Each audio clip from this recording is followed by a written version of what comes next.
We're not even going to have species to protect if we don't talk about doing this right now. You're not going to have a fishing industry.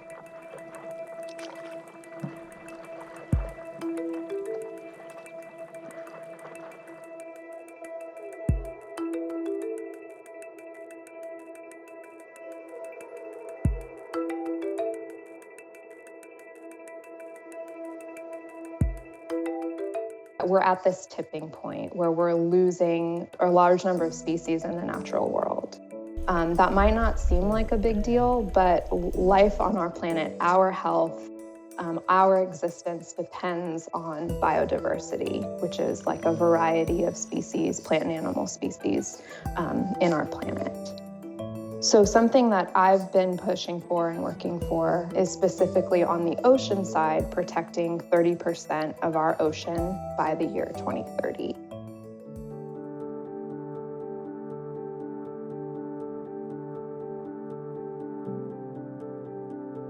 It boosts the resilience of the natural, ecosystem, where animals and plants have been given the space and the opportunity to thrive and not be as impacted, where they can then kind of help repopulate the rest of that space.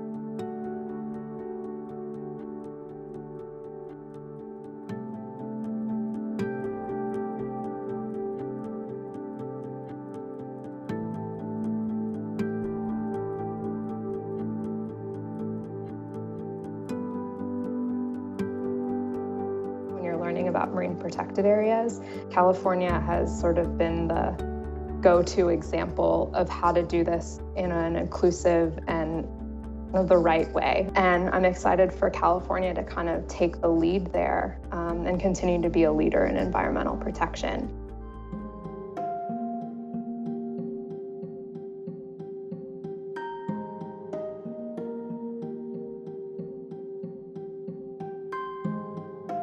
The staff, the members, the boards were overwhelmingly white men.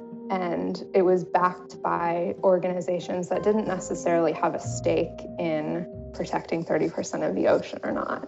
I think we need to move beyond it's fishing versus conservation. That has been this sort of age-old conversation. I think it's time to move beyond that and look at ways to compromise, because we're at that tipping point where if we don't talk about meaningful protection in the ocean and on land, for that matter, we're not going to have a natural world to protect. In the immediate term, yes, there is going to be an impact to your bottom line, right? In the short term, that is a very real possibility.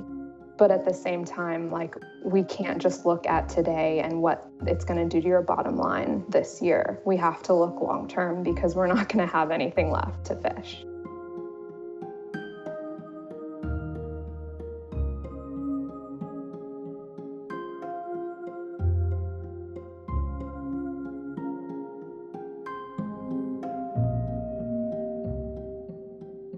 I like kind of defying people's expectations of what a fisher looks like.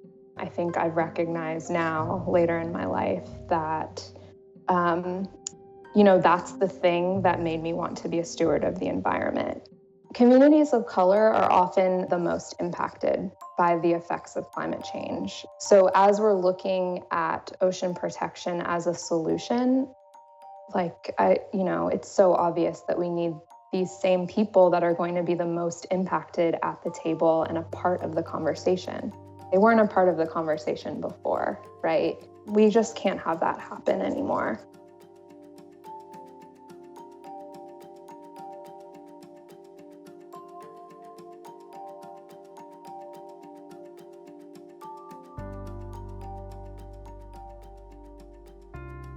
The more voices, the more perspectives we have at the table, the more creative solutions we're going to be able to find to our world's problems.